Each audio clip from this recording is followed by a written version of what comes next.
Hello, welcome to By the Way with Beth and Stacey.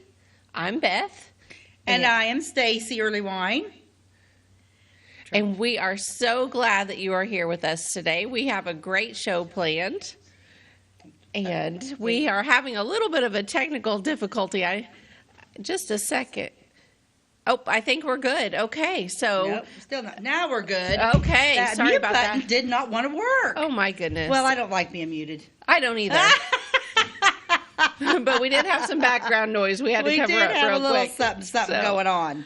So today we have a really fun topic to talk about. We are going to talk about the founding of Flora. Yes, the founding father of Flora, Mr. Samuel White. Mm-hmm. Yes. Wow. I mean, there's a lot of... I was telling Beth earlier when we were talking, I said it almost went biblical on us because it was like, here's his lineage and this, and it was just like, okay. That's a lot of names and a lot of dates. But we sorted it out, and we're going to explain it in very easy layman terms for you so that you don't have to go through all of the names like we did. Layman's terms or Beth and Stacey terms? Beth and Stacey terms. Very simplified. Very simplified. So, yeah, we're just excited about the day. And, we're going to jump right into this because we got a lot to cover. But first, what do we start with but our handy dandy? Yes, let's take a look at your magazine. My magazine. Every week. Yeah, if you guys are just joining us, every week we take a look at a Better Homes and Gardens. Okay. From what year is this one? Okay, let me see here. This one is from 1954. Oh, cool. Okay. And from the last one was like 52 or something, and we had like 3 million magazines. Now we have over 4 million families. Oh, well. But look at this cover. Growing. I like this one. This one is where am I? Okay. There you go. So this one's different because you got Dad working in the background. Oh, yes. So over here, so let's see. Dad's up there. Looks like he's building some shelves. Yes, while Mother is caring for the children. Mother is caring for the children, and I'm sure they're doing their homework. What's on their mantle? It looks like a big iPad, and we know that's not the case. What is it? A speaker. Oh, a speaker. How fun is that? Yeah, they're high tech right there. Yeah, how interesting. Yeah, there is a speaker on there. What's it say? They got the house they couldn't afford. Yeah, well, the title of it is, yes, they got the house they couldn't afford. Read the McNeil's inspiring story on page 65. Ooh. So... and then the next topic in the magazine is a bushel of how to do it, help for yourself. Oh, so that might be interesting. Yeah. But I picked out this picture to talk to you today because it's a picture of wallpaper. Okay, let's take a look. I'll pull it up on the screen. Here we go. There it is. Oh my gosh, I get a headache just looking at this picture. Wallpaper is smart. In the home of Tex and Jinx McCrory. Her name is Jinx. Jinx. Sounds like a cat I know. Would that be a little hocus pocus? It would. It might be. But yeah, a wallpaper's a smart buy too. But so when I look at this, my eye automatically goes to the furniture. I love the furniture of everything. So what do you call this little... A hutch? Would that be considered a hutch? No, there's another name. It's a fancy name. Shoot, I don't know. But okay, so there's a lot of wallpaper in this house happening. Yes, there is. That is a lot of wallpaper. And the woodwork is spectacular, but you lose the woodwork because of all the wallpaper. Yeah, but she don't care. Look how happy she is. She's got her wallpaper, and she's got Tex back there smoking a pipe. I love that. He's just like, hey, baby, look at that flower arrangement today, darling. I mean, he's just seriously leaning up against the wall. Yeah. And I don't know, he's probably got a pipe in his hand. Yeah, I think he does. Yeah, he's holding it like he's been smoking a pipe. It is so funny, but that wallpaper's a lot, but that woodwork is spectacular. Look at the door, the doorway behind her. Yeah, that's an older home with a pretty woodwork. Some seriously green carpet going on. Yeah, that green carpet. I don't know. I thought it was really cool. Yeah. So what's the ad really saying? Like, it's just a good buy for wallpaper? Just a wallpaper. As you walk in the door of Tex and Jinx's colonial home in Manhasset, New York. Oh, I see. You immediately feel the mood of bright, They pleasant charm. They didn't strike me as New Yorkers. I really thought they were from Texas. I would have never thought that they were. I mean, a guy named Tex in New York, it didn't fit. You know, the Center Hall has that just right look. Still, it's different and personal, too. The secret, of course, is Jinx's thoughtful choice of wallpaper. Wallpaper is smart. Do you feel like these are their real names? Like, do you feel like names have been changed in order to protect people I involved? don't know, but I'm kind of regretting not naming Mac and Connor Tex and Jinx right now. Come here, Tex Early Wine. You know, the next time I get a new pet, you know, it's going to be the Jinx. Tex and Jinx. Yeah. You know, that's really kind of a cool. Yeah. Yeah, I like, you just don't think about that too much. If there's anybody out there expecting a baby right now, you should name your baby Tex or Tex. Jinx. I wonder if Tex was a. No, I bet it's just Tex. What would Tex be short for? Texas. Texas? Texan. Texan? I don't know. It's interesting. Yeah. And Jinx. Jinx. I wonder if they named their kids with names that ended in X. Max. Yeah. Jax. Mm-hmm. Would Jax been a name back then, though? No. Mm-mm. Jax wouldn't, and Max would have been.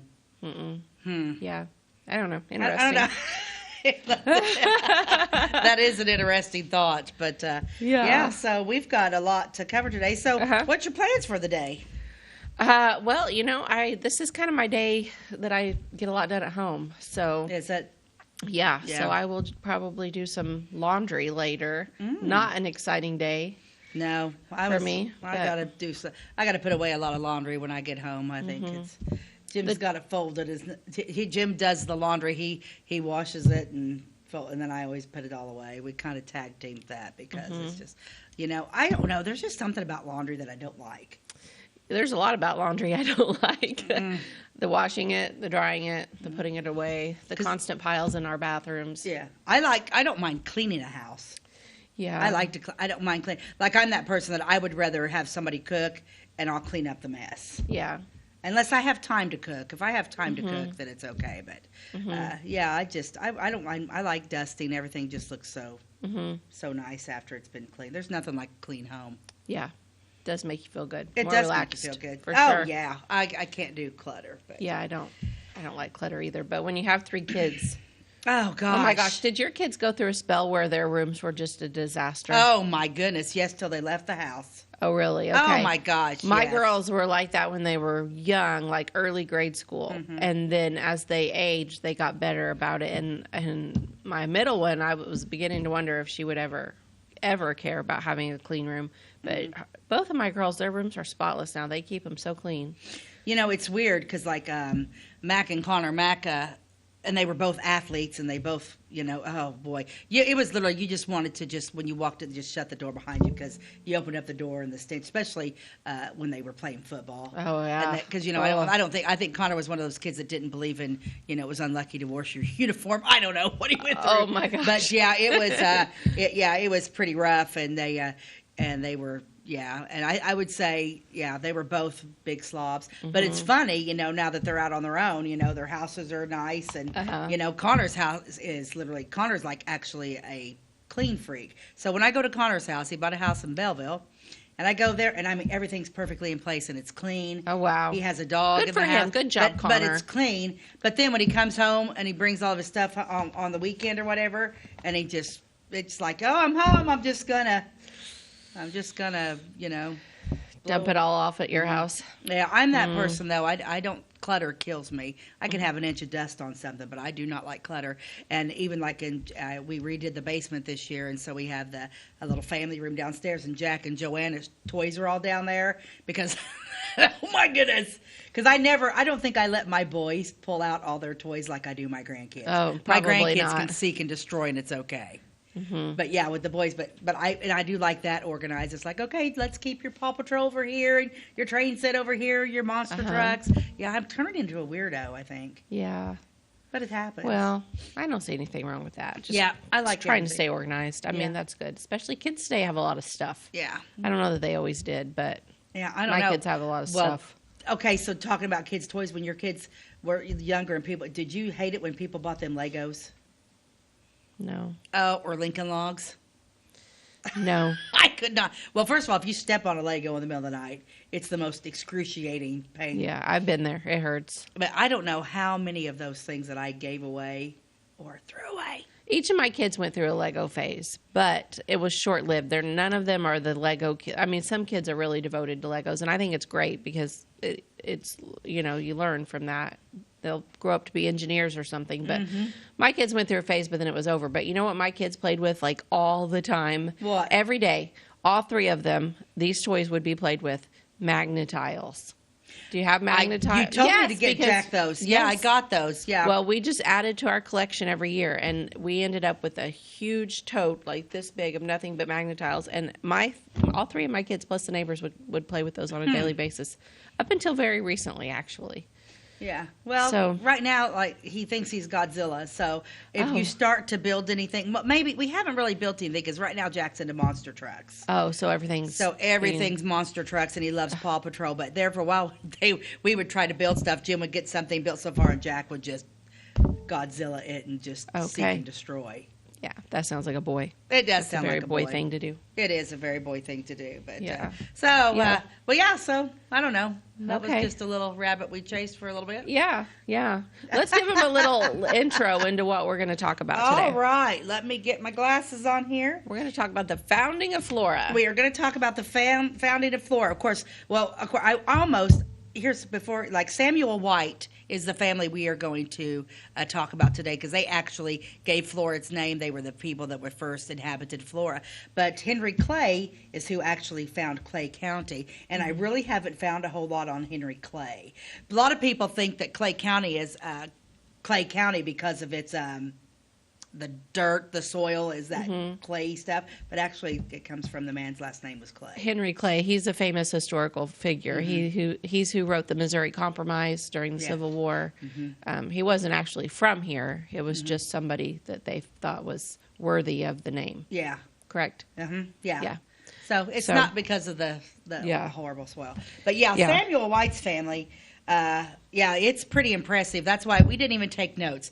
I started taking notes on this, and it was like, okay, wait a minute. I'm going to have to just take my papers and just highlight specific things. Yeah, because there's a lot. There is a lot to discuss about them, and they were that family. It's impressive, and it's not just that family, but they just branch right off. It's a pyramid of Flora history. Is what it is. And not even here. We're talking California. But Beth, I think we need to take a commercial break, hon. All right, we'll be right back.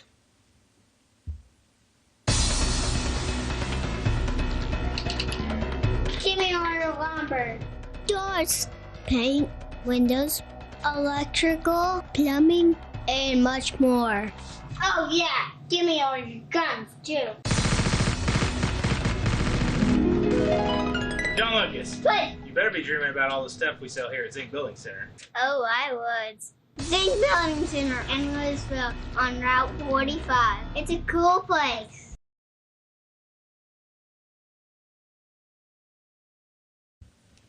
Welcome back to By the Way with Beth and Stacey. I'm Beth. And I am Stacey. And we are talking about the founding father of Flora, Illinois, Mr. Samuel White. We are. So there is a lot to say about Mr. White here. But when he came here, he purchased 85 acres of land is what he started with. He bought it from the state of Illinois. And the town of Flora was laid out and surveyed and platted by a surveyor named John Brown, and he bought the 85 acres, and then he received a deed from it. But there was another town that was a mile west called Mooresville. Do you remember this part of the story? I do remember this part of the story. This is a funny part of the story. But Samuel White actually bought the 85 acres from the state of Illinois. Yes, so that's at what it this says. point, so the state is with the state of Illinois, they literally own. So people actually purchased land from the state. So he had to write this letter. So it says, and this is the year 1852 that he purchased it from the state of Illinois. But it must have taken 2 years to get it all going because in 1854. But that's very interesting. So Samuel White's coming into town. He purchased the 85 acres from the state of Illinois.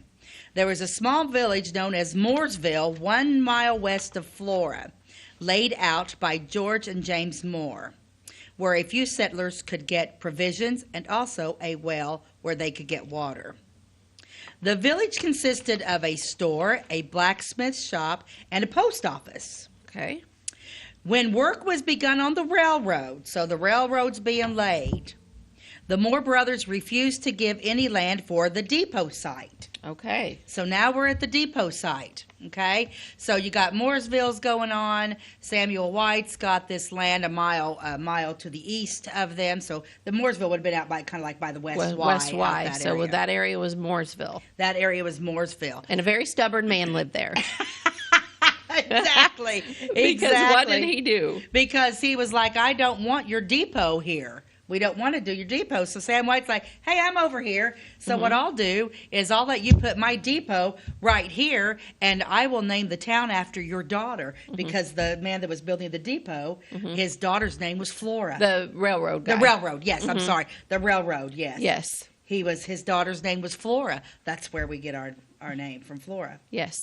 And actually, I didn't even realize this, but on the corner of North Main and 2nd Street at Library Park, there's a real pretty stone that talks about Samuel White. Yes. Yeah, I've seen that. Yeah, I just saw it the other day after church. We were walking to the Elks to eat. And Yeah. So, yeah. But how weird would that have been if our downtown was actually where the West Y is now?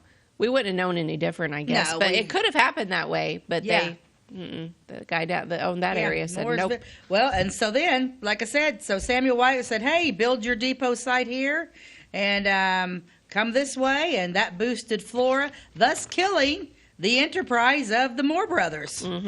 Most of the homes and the businesses were eventually moved to Flora then. See, because people don't understand, that depot, everything happened right there. Because that's where the main travel was from. So when people come, I mean, it's just... Right. And at this time, the depot that we have now wasn't built there.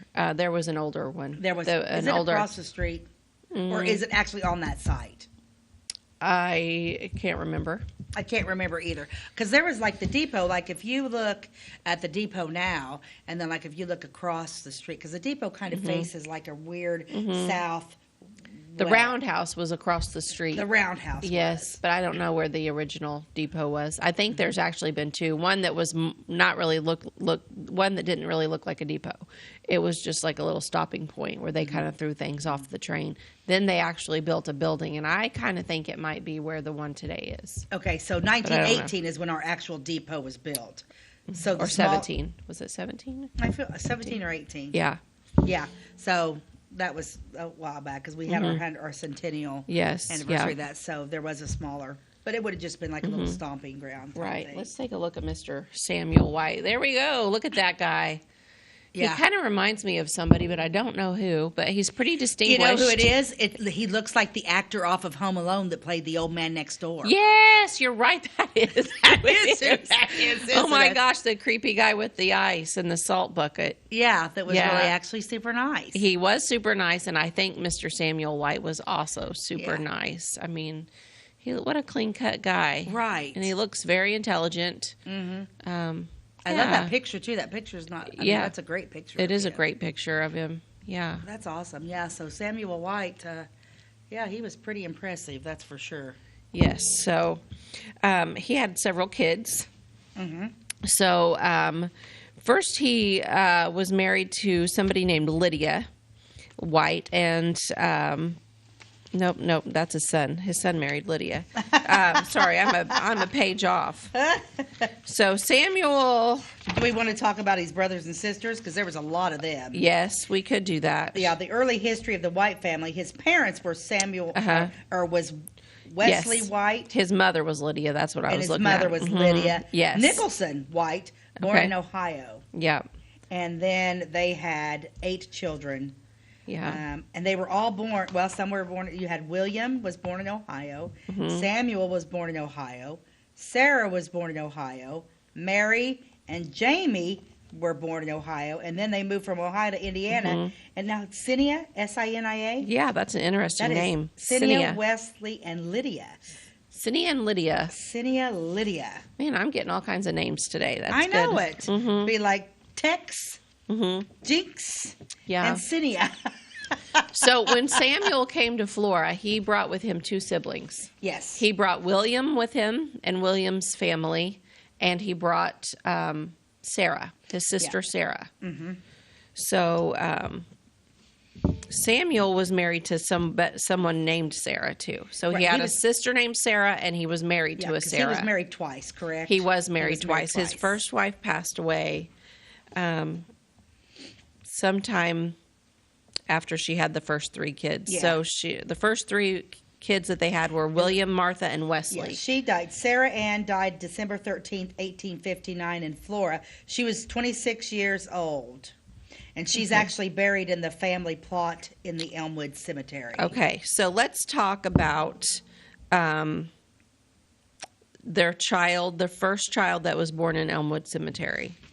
Yeah. Because, The first child that was born in Clay County, well, or the first child that was buried in the Elmwood. first, yes, his sister Sarah that he came to town with, she had a baby named, and she named him William. See, Yes. everybody's named William or Sarah Oh, in my this goodness. story, so it's very confusing. It's very, very, very so confusing. her baby William died when he was 1, and he was the very first He was the first. person to die in Flora, and they needed a cemetery. They did not have one. Right. At that time, so this Yes. Elmwood Cemetery is literally Yes. just a field. Yes, So it was they- a cornfield. They clear that out. And the farmer that owned it, I don't have his name here, but he donated to be a cemetery. It became a cemetery. Yeah. And they buried that baby there. But interesting note about Sarah White Wilson, this would have been Samuel's sister, is that she was listed, and if you can go to Elmwood and look at her stone, she's listed as Sarah White Wilson, consort of Amos Wilson. So Amos was her husband. So I had to look this up because I'm what like, does- consort, were they not married? Was like does that she mean? just like a mistress? Were they like live-ins? Or what's the story? I think what I came up with is consort can be an old word for husband or wife. It's normally used to describe the wife of somebody royal. Oh, really? Yes, so maybe Amos thought himself a king and this was his queen. I don't know. Or if they just wanted to be original, or maybe it was just something common back then, but I don't think might it was have too been. common because I've been in the cemetery a lot looking at stones and I've not seen that one. I've never seen anything called. So, I yeah.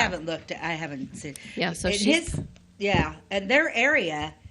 Gosh, Beth. Gosh, it's like got a tall old stone. Somebody in there was a Boy Scout that yes, Eric Bright. that redid that stone and cleaned up the Yeah. founding fathers. Yes, he They got had his that whole plot. Yeah, he got his Eagle Scout award in 1998 for that, for cleaning that whole plot up. How cool is that? That was a really smart idea. That was really a good is. service. Mhm. You know what? And that's something that that really needs to be done. Oh yeah, And There's a wonder lot what- of old stones out there that need it. I wonder what made that little fella think I wonder what made that boy think to do that. I don't know. I think for an Eagle Scout badge, I'm going to go clean up the Founding Fathers graveyard, Yeah. grave area, which it's magnificent. And I didn't even know all the times I've been out there until we started looking at Samuel White. I had no idea about this. I been like, oh yeah, whatever. But then you go out there and how many times have everybody's passed that grave and don't realize that that's the Founding Fathers of Flora's family plot. Right. Yeah, Yeah, it's it interesting. looks old, and there's like some chain link, not really chain link fence, like some just It's almost roped like you got area roped off. area It's like with some chains, concrete posts that come up, Yeah. and then there's like chains that connect them that go Black around. So wrought iron. Yes, chain. Yeah, it's- it's very recognizable. it's partitioned off. It's almost but like it's right in the middle. Yeah. and then like kind of up on the hill, and there are some trees. Yeah, it's right in the middle. You can't miss it. You'll know. I mean, it obviously is the oldest part. You'll see, like, Yeah. ooh, that looks really old. That's because it is. That's it. Yeah, I Yeah, wonder if you they- can even read the. Yeah, you can actually. I have some photos of it, and it's pretty readable. Oh, yeah, that's So, cool. yeah. Yeah. Yeah. So, anyway, back to Samuel and his first wife, Sarah. They had the 3 kids, and they moved to Clay County in 1852. And then, let's see, what happened next? Well, she died when she was died. 26, and then he married Helen. Helen Riggs. And they got married in 1860. She was a school teacher. Yeah. So by the time 1860, gosh, Flora had already been around for 6 years. Yeah. See, because then, like, I've got a lot of, so now, like, he's married to Helen Riggs. She's a school teacher because they are responsible for this first schoolhouse. Okay. That's built here. Yeah, they are definitely long. It's like land for the first schoolhouse in Samuel White's second edition in the original town of Flora, Illinois. It was located on West 3rd Street. Okay. Block number 4, lot 7, and the east half of lot 8. It was located west of the First Methodist Church building. Location was the northwest corner of 3rd Street and North Elm intersection, and it was built in 1856. Okay, so North Elm and West 3rd, there's houses there right now. Yeah. So the original What corner did it say? North? It said Northwest? Northwest corner of 3rd Street Uh-huh. and North Elm. Okay, I can't even think of which one's Elm Street right now. I can. It runs north of Dairy Queen. Okay. Straight north of Dairy Queen. Yeah. So over in that area. So that would have been the first schoolhouse. Yeah. And that's because Helen Riggs was a teacher. And Samuel's house was the first house here, correct? Yes. He had a log cabin built right on North Main Street, right in the middle of the street. Yeah. That's where his... Like right where the bank building is. Right like where the kind bank... of right there at the corner of North Avenue and Main. Yeah. But closer kind of where the street is now. I don't think it was directly under where the bank is. Yeah, the first log cabin was Samuel White's, which stood in front of the present First National Bank. Okay. Which First National Bank, now we've covered that building too. First National Bank is it's empty now, but then it was U.S. Bank and all those. First Star, I think, for a while or something. Yeah, at the northeast corner of North Main and North Avenue. So yeah, he had the first house and they built the first schoolhouse. One thing I think is interesting about him was after he married Helen in 1863, they got up and moved to St. Louis. Yeah. So here he had been and founded this town and stayed for, a little over 10 years maybe. Mm-hmm. And then he's like, okay, gonna go move to St. Louis. What did he do for a living? Like he kind of farmed. He farmed, but he also opened businesses. Yeah, right? He opened like mercantile. It seemed like everybody that came to town opened up a mercantile. Right. He was a farmer. Was his store the first one? I think it said first store. First store, and it was right next to where the bank building is downtown. Yeah. So kind of just catty corner behind his house a little ways was his store. He lived absolutely, yeah. So there was a lot, and I'll go a little bit because I want to go a little bit over the first schoolhouse. First schoolhouse is quite neat. Okay. When we get back from our commercial break. Oh, is it time? Okay. Yeah, it's time for our commercial break, and we'll talk about the schoolhouse. Okay, we'll be right back. If you're looking for a loan for your brand new home, call Clay County State Bank. If you want to transfer money so your future will look sunny, call Clay County State Bank. We got checking and savings and bill pay too. An online banking, just ask our crew. For all your banking needs, we think you will agree. Clay County State Bank is the place you need to be. Clay County State Bank. At Clay City Banking Company, we're all on the same team, regardless of zip code. At home, work, school, or across the country, you can be part of our team with our cutting-edge mobile banking products. From your hand, you can check balances, transfer money, make deposits, and pay bills. Looking for a loan? We've got you covered with our mortgage, agriculture, commercial, and consumer loans. Join our team today. Clay City, Flora, Louisville, and Fairfield Banking Companies. We're the hometown banks, member FDIC, and equal housing lender. It's the weekend, and your symptoms are worsening. The morning of a big meeting and you have a bigger sore throat. Ever experienced that urgency after picking up your sick child and your community health center has already closed? You will be able to connect to a provider at crhpc.org. Even if you have never been to CRHPC, you are welcome to utilize our services. Feel better after scheduling a video visit with CRHPC. Tomorrow. Some fear the uncertainty it brings. Some trust the promise it holds. At Grinnell Mutual, we are always looking forward to tomorrow, growing and innovating. So even if the plans you have for the future aren't the same as the plans that the future holds for you, you can be ready. Because we'll be ready, like we have been for over 100 years. Trust in that. Trust in tomorrow. Talk to your mutual agent today. Your local agent is on the square. Louisville, Clay County Farmers Mutual Insurance.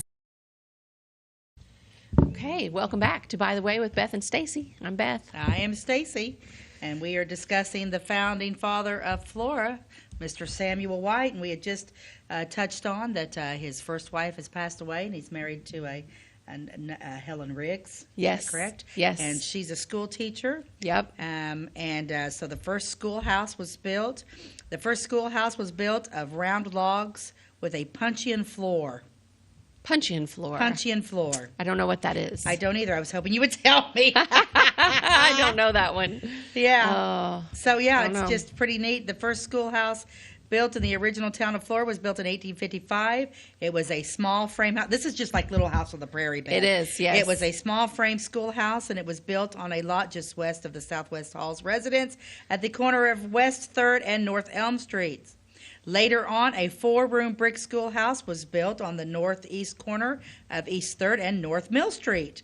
And in 1875, a large schoolhouse was built on East North Avenue, which is McKendree School now. Okay. So that's cool. Yeah. So McKendree School was built in 1875.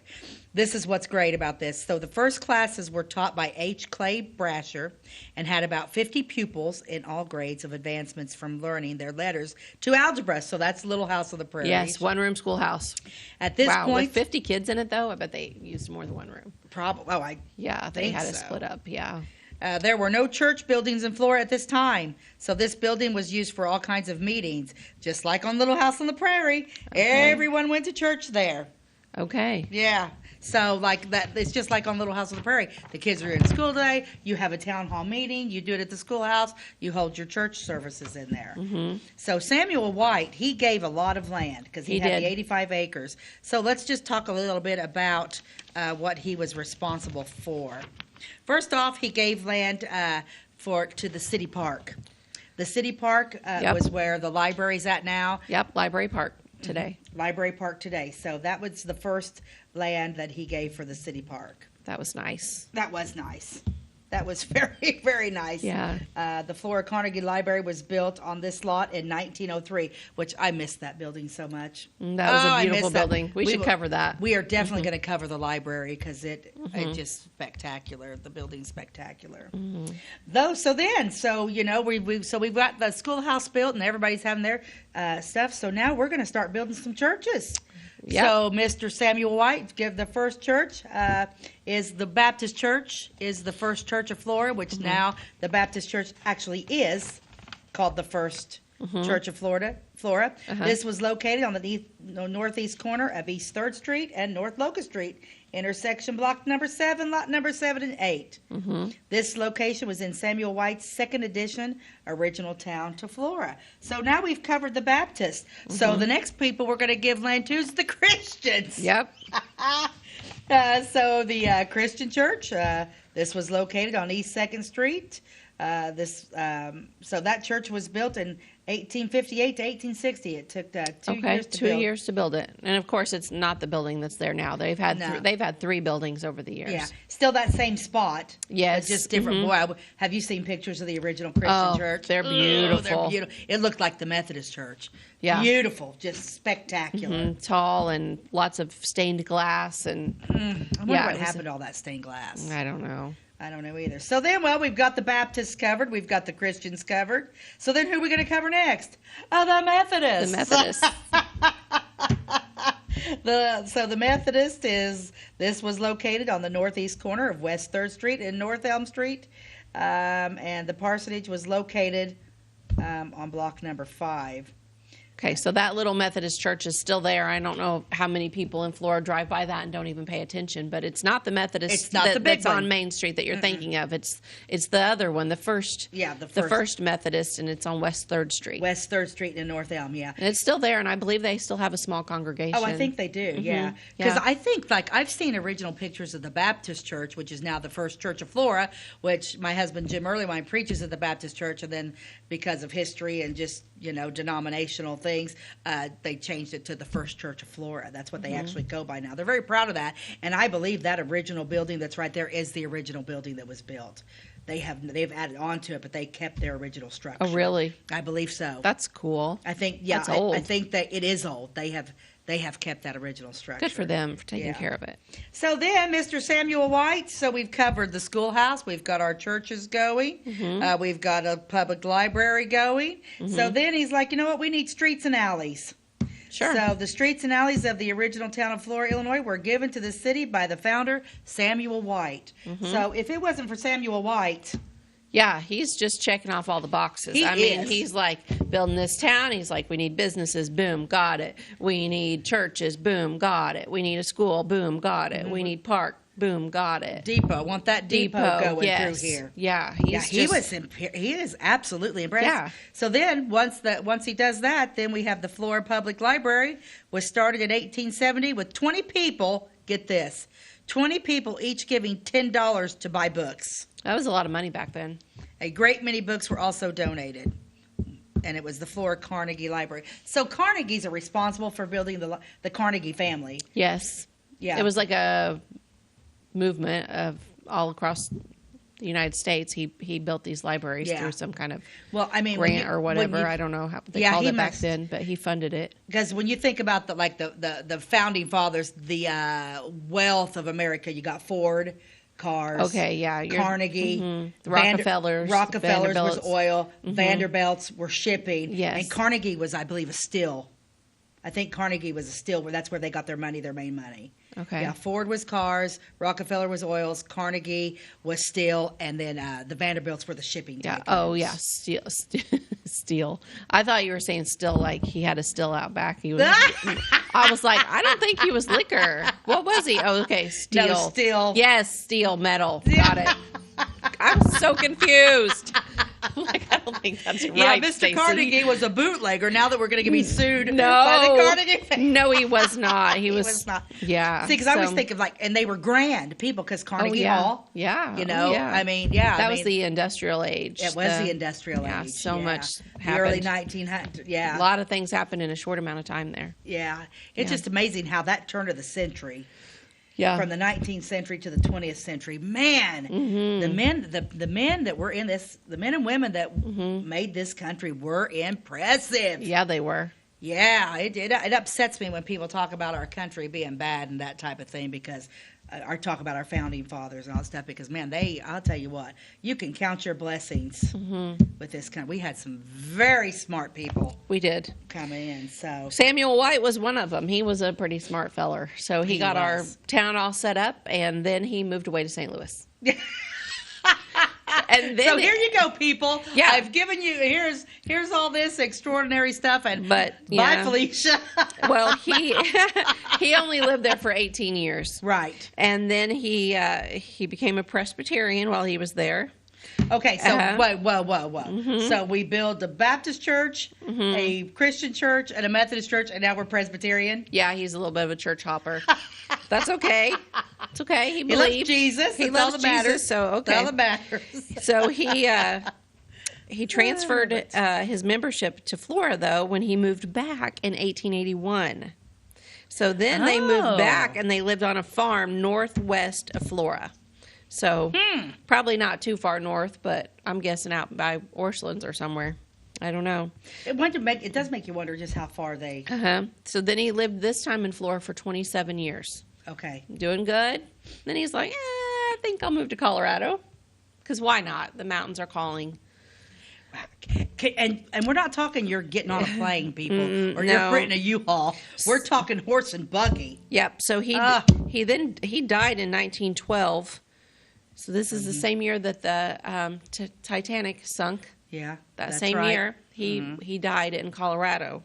But what's interesting to me is that they brought him back to be buried here in Elmwood.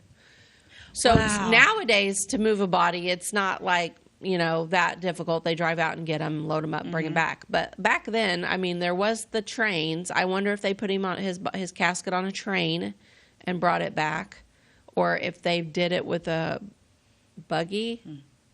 How did they move him? I bet they moved him by train, especially since we have the depot stop here. Yeah, surely Wouldn't you they think? did. Surely they did. Because like when we talk about his, there's a lot, that whole White area, that's full of the White family. Mhm. Now, correct me if I'm wrong. We're going to touch a little bit about a couple of his daughters because they were impressive. Very impressive. And so this lineage he had just went on for days, and we're not even scratching the surface of the White family. But he's up there. His first wife is up there. His second wife is up there. It's his second because she would have went to Colorado with him. Yeah. Let me see. I got a little bit of something on her. Yep, right here. She is family. She's actually in Elmwood Cemetery too. Okay, right next to the first wife, maybe. They're all in the same plot. I'm going to go there this afternoon. Yeah, let's go. Let's go and check that out because I don't really pay attention. Yeah.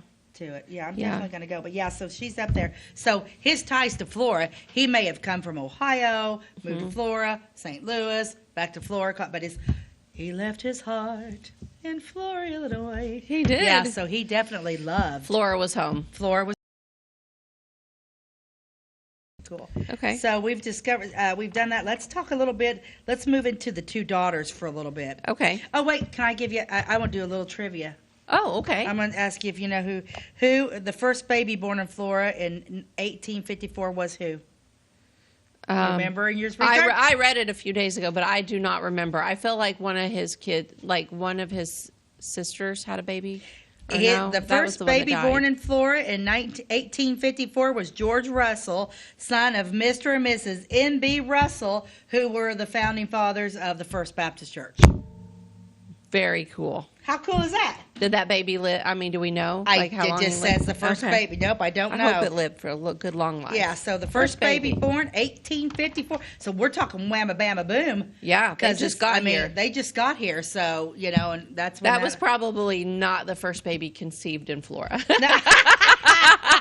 But the first baby to be born, because that was pretty quick. Was Mr. and Mrs. N.B. Russell, and he was the preacher of the Baptist Church, and they even and here's another fun thing. So you had the Baptist Church, they met in homes. The Christian Church, they met in homes. The Methodist people, they met in homes, and then Samuel White donates all this land, and then they build their churches there. But it is funny. It's so biblical because when you think about it, that's what we everybody met in homes. Oh yeah. So they all started, but so the first baby born in Flora was a Baptist. Sorry, Christian, Methodist, Presbyterian. Yeah, little Baptist. The Baptists not only beat you to the restaurant on Sunday, but they beat you to the first baby born in Flora. I bet that baby was very celebrated. I think that's pretty cool. Yeah, can you imagine his birthday party? Yeah, can you just think for a moment to be one of these founders? Wouldn't you just be like, I'm so proud of myself. Like, look what I've accomplished. I have, we have this wonderful little town, and we all, it's just so peaceful. And I don't know. I think that they would be very happy. Love it. So, but unfortunately, we need to take a commercial break, my friend. All right, we'll be right back.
Okay, welcome back to By the Way with Beth and Stacey. We are talking about Samuel White, the founder of Flora today. Mm-hmm.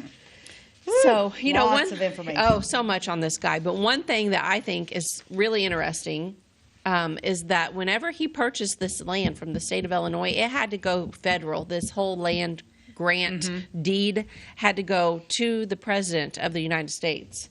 And if you look up the actual original deed, it is signed by President Franklin Pierce. Franklin Pierce. And we have a picture of him. This is the president of our United States at the time, Franklin Pierce. And this is 1852, correct? Yes. Well, it was actually signed and dated in the patent for this in 1853. Okay, yeah. So it took 2 years to basically get this done. Yes. That's not shocking. Yeah. Well, everything had to be mailed. And, it's I testimony whereof I, Franklin Pierce, President of the United States of America, have caused these letters to be made patent and the seal of the General Land Office to be hereunto affixed, given under my hand at the city of Washington. So, wow. Yeah. So they did not call it Washington, D.C. He just said in the city of Washington. He did just say the city of Washington. Yeah, and he signed and dated it. Oh, that's it. So when did Washington become Washington, D.C.? That's an interesting. I don't know. I'd have to look that up. Yeah. Mm-hmm. So, anyway, but Samuel had 8 kids. 8 children. 8 children. So he had 3 with his first wife, William, Martha, Wesley. And then the others were with his second wife, Helen. He had Nellie, and he had Mary, Ruby, Henry, and Ernest. Now, poor little Ernest, he only lived to be 8 days old, so he's another baby buried out there in the family plot. Yeah, buried in the family plot. Yeah, I think the others all grew up to live a pretty full life. Yeah. No. One of the others by the first wife, Wesley, he only lived to be 13 days. Yeah. So, yeah, he lost 2 infants. But the others all lived to be adulthood, and some of them were spectacular. They were. Let's touch on a couple of those females. Okay, yeah, because he raised some strong, independent women. He sure did. He raised some. Which one do you want to talk about first, Nellie or Ruby? Let's talk about Nellie. Let's talk about Nellie. She was born in 1862, so the year before they moved back to St. Louis. She was actually born here in Flora. Mm-hmm. But then she grew up, moved away, and she went to Los Angeles. California. Yeah, California is the place to be. Apparently. Loaded up the truck and they moved to Beverly. In 1912, she was living in Los Angeles at the time of her father's death, and she came back for the funeral. Yes. So that was a long trip home. Oh, my gosh. She probably hopped a train. I imagine she did. Mm-hmm. Wow. And they came to the Clay County reunion. At the time of the Clay County reunion, held at South Park. Yeah, well, that was in 1916. There was a bunch of people living in Los Angeles from here. So in 1916, a whole group of people that were originally from Clay County got together in Los Angeles and had a reunion. A Clay County reunion. But there's a whole page in this book about Nellie. I should have had it marked, but let me find it. Okay, yeah, Nellie. She was the girl, what did they call it, that made good. The girl that made good. Uh-huh. She was in Los Angeles. She actually died in 1925. Interesting. Yeah. Maybe that's not, no, that was, like I said, the names are getting a little bit mischieved here. Uh-huh. There's a lot of them. Do you remember reading about Nellie? Well... She's right here somewhere. There's so many pages. Here we go. Flora Girl Makes Good. Flora Girl. So Nellie White, she had a bunch of little side things that she was really into. She taught as a teacher in the public schools in Los Angeles, which I can imagine are very, very different than they would be today in Los Angeles. Can you imagine? But this is a list of some of the things this woman accomplished. She established a bee farm, becoming an authority in apiculture. She studied stenography and shorthand. Mm-hmm. She took music lessons. This one really gets me. She developed a 10-acre walnut ranch and marketed her own crops. Okay, so this... And what year are we talking? Oh, this was, I don't know, late 1800s. Late 1800s, and she's a woman now. She's a woman. Take into consideration, she's a woman. Yes, and she... A mover and a shaker, this one is. Yes, and she's running a bee farm. She's running a walnut ranch. She's taking music lessons. She's studying stenography and penmanship and shorthand. Okay, that's just the start of the list. Oh, yeah. Then she designed, superintended, and furnished her own 16-room house. I don't know that she had a man in her life at this time. I don't know that I think she was a spinster woman. She's not listed as married anywhere in my notes.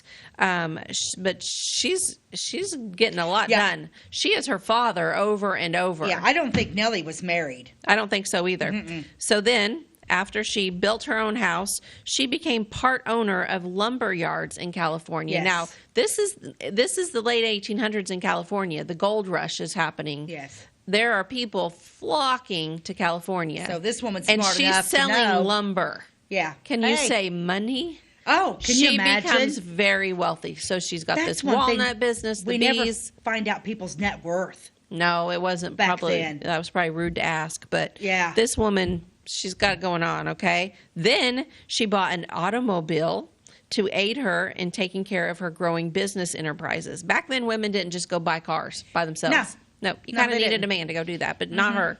She did it. She takes care of her own machine. So she took care of her car. Yeah. She changed her oil. She did all of these things, okay? Then she became her own housekeeper, growing flowers, cooking, and sewing. She found her domestic side, and she's like, I shall believe I will cook and sew and do all of the things. And as a school teacher, oh yeah, because she was still teaching school during all this time of her lumber business, walnuts, blah, blah, blah. Seriously, the most impressive of his children. She never missed an hour of school in 10 years. She went 10 years without a sick day or anything. She was there all of the time. And she found extra work with no strain on her health. She had time left for pleasure trips and attended the best musical entertainments coming to Los Angeles. She liked going to concerts. She had the money to buy the front row tickets, probably. She probably owned the concert hall. Yeah, she probably did. That's not listed, but Did she marry a Carnegie? No. So she not only started a half dozen ventures, but she made a success of each and every and has something besides experience to show for her labors. Wow. So And that would almost be worth a trip to Los Angeles. I wonder who inherited all that. We think a lot. I was just thinking the same thing. Yeah, like who she would didn't have that? kids. She didn't have children. Maybe her She wasn't nieces married. and nephews. I don't know. She probably did. Yeah. So do we know where Nellie's buried? Let me read through this real quick. She originally had borrowed some money in the beginning, but it paid back, and she said there is no stock for sale. She likes to, and she told somebody that proudly. So she was not selling parts of her business. She was keeping all of it for herself. Wow. Let's see. It lists an address here for her. That would be interesting to track that down. That would be interesting. I bet she's got a beautiful Victorian house if it's still standing there in Los Angeles. If it's still standing. Wow. She did eventually decide to sell her bees, and that's when she bought the 10-acre walnut ranch. Okay, so she didn't have the bees and the walnuts at the same time, but her house. She probably went from one business to the next and just kind of. So the house that she built was a 16-room house. Wow. I believe in that day that would have been a mansion. Yeah.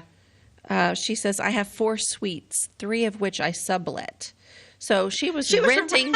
She was renting out part of her mansion. So this is a direct quote from her. I have every convenience and aimed to get as much light and fresh air as possible. I next borrowed all the money I could to engage in the lumber business with some relatives. I have 8 or 10 yards in California. The money has been refunded, and we no longer owe any money. Yeah. And someone asked her how she has time to do all the things, and she said, I am a very early riser, and I don't belong to any clubs. However, I attend the best musical entertainments. Yeah. So So early risers, I do think people that get up early in the morning get way more done than the rest I of think us. so, too. I'm not I that hate person. I mornings. strive to be that person. I can't. I fail every day. I don't even, that's not even on my, I don't even try Yeah, I anymore. can't. I just can't. Yeah. I don't like mornings. And it doesn't matter how much sleep I get. Wow. Nellie was, Nellie was spectacular. wow. The daughter of Samuel White. Let's talk about his other Real quick, because he had another one that has an interesting story. Yeah, Ruby White, born in 1873 in St. Louis, Missouri, but she was married to a Charles Hayward on February 18th, 1892. So let's get a little bit. Okay. They moved to Colorado, and then so she's in Los Angeles too, and they were owners of lumber businesses. Yes. So I would imagine everybody, because she was part of the Clay County reunion in Los Angeles too, in South Park. Wow. Yeah. So they're the one that went to the Orient. You want to talk about that? Yeah. So she had a long illness and thought she was recovering. So because she was recovering, she thought, I think I will take a long ocean voyage. Well, who doesn't want to take a long ocean voyage? Well, the lumber business was good. And she thought this would complete her convalescence. She would continue to heal while she was on this pleasure trip to the Orient and back. But things went awry because she became so seriously ill that she was obliged to leave the ship in Tokyo. So they made it to Tokyo, and she's like, I got to get off this boat, right? Because I'm going to die. Yep. And she did. In Tokyo, Japan. She died in Tokyo, Japan, because she just was way too sick. And then they brought her back. She's buried out there in Flora too, in Elmwood. Yeah, she's buried in Elmwood. Nellie, we don't know where. Did you touch on where Nellie was buried? No. I don't know where she was buried, but they brought Ruby back, so she actually died February 12th, 1925 in Japan. And I wonder if so they would have had to brought her back by ship too. And I wonder if you get out there and you're just like, oh, I'm going to die and I want my body going back to Clay County, Illinois. Yeah, I don't know. I don't see where it says where Nellie is buried. Let me see if it says on this other page. Well, a little bit while you're looking, Ruby had two sons, Samuel E. Hayward and Max T. Hayward, and they both reside in California. Okay. And her reside and two sisters, Nellie was still alive, and Gladys was still alive, and one brother, Herbert White, was still alive. So when Ruby passed away, there were two sisters living and a brother still. So when she passed away, there were three siblings. So at that point, 5 of the siblings had passed away. Wow. My bank is on Nellie being the last one standing. Yeah. Yeah. Very. Just insanely impressive. Yeah, very impressive family. So I would say that if you guys don't have anything to do today, I don't even know what the weather's like outside right now, but I would venture out and then go up there and take a gander at that. Yeah, I want to get to real quick the rules to live by. Okay, what do we got? This is perfect. Talking about Nellie, believe in yourself, but be aware of your limitations. Ooh, I believe Nellie did that. I believe Nellie. We should all do that. Believe in yourself. But know your line. Don't get crazy. Stay in your lane. Stay in your lane. Believe in yourself. If you're a singer, and you can sing pretty decent, but don't think you're going to go on The Voice and make it, because you might not be Kelly Clarkson. But yeah, believe in yourself. But yet know your limitations, and that's just exactly what we're talking about today with these people. And that's fitting for today. It absolutely was. Yeah, because they sure accomplished a lot. They were great. Yeah, the White family was spectacular, and we want to thank you, Samuel White. Yes, thank you, if Samuel you're looking White. down on us, thank you, because we love Flora, Illinois, and Clay County. And Beth, unfortunately, this show's done. Yeah, thank you guys for joining us. It's always fun. All right, God bless you. Next time. Have a great day.